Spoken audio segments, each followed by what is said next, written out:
এই প্রথম আমি আমার মনে হচ্ছে ঠান্ডা পড়লো আর কি, সিরিয়াসলি মানে দারুণ দারুণ ওয়েদার। এবং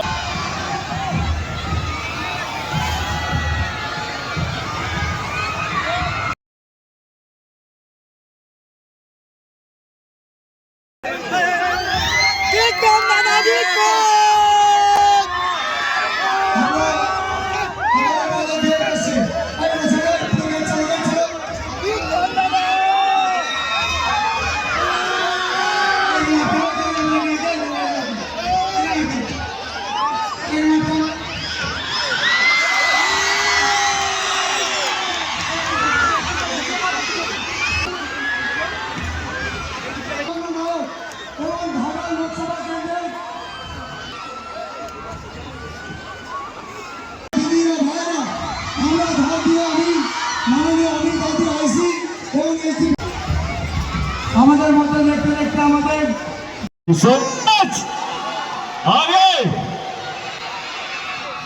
এই প্রথম আমি আমার মনে হচ্ছে ঠান্ডা পড়লো আর কি, সিরিয়াসলি মানে দারুণ দারুণ ওয়েদার। এবং কি সুন্দর পরিবেশ, এতগুলো মানুষকে একত্র করা এবং আপনাদের চেঁচামেচি, এই ভালো দেখে সত্যি মনটা ভরে গেল।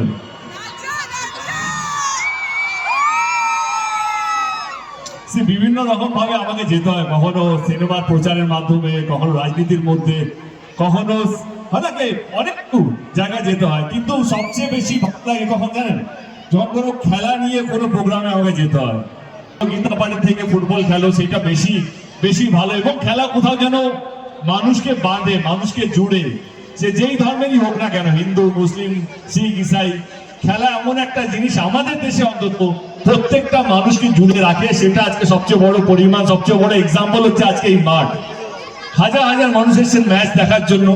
যারা যারা এই উদ্যোগটা নিয়ে তাদের সকলকে সাধু, কারণ এত সুন্দর পরিবেশ, এত সুন্দর সাজগুজ, এত সুন্দর মাঠ, এবং যেই যেই টিম, কারণ না 2-3 দিন চলবে, 28 তারিখ অব্দি। তো আমি প্রত্যেক কটা টিম মেম্বার্স, তাদের টিম, তাদের ক্যাপ্টেন, তাদের সমস্ত দলদেরকে, সমস্ত মানুষকে শুভেচ্ছা জানাই।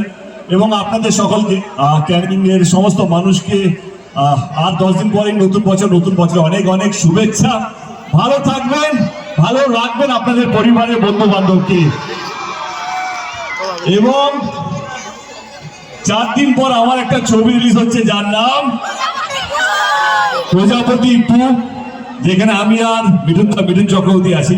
তো যদি সময় পান, এই খেলার মাঠের পর, খেলা দেখার পর যেভাবে পুরো বাজারটাকে সাজানো হয়েছে, আর মনে হয় শুধু খেলা নয়, দুর্দান্ত একটা মেলাও চলছে আর কি খেলার পর। তো সেটা সব হয়ে যাওয়ার পর যদি সময় বেঁচে থাকে, তাহলে প্রজাপতিটা অবশ্যই দেখবেন। ভালো থাকবেন সবাই, সকলকে অসংখ্য অসংখ্য ধন্যবাদ। খুব শীঘ্রই আবার দেখা হবে। Thank you so much. একটা গান হয় না, বলছে গান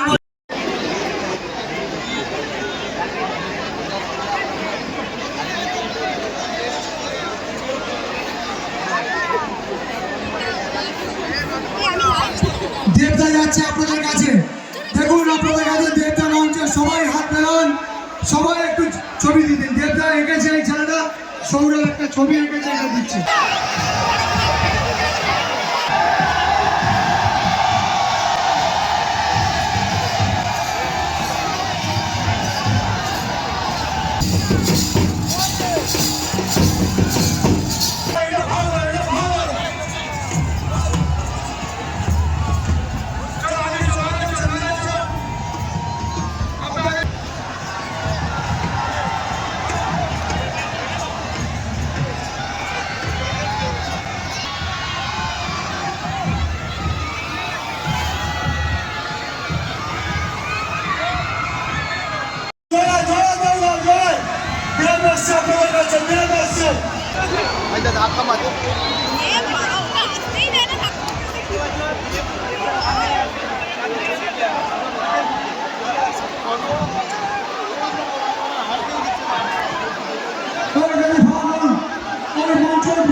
এগিয়ে আসুন।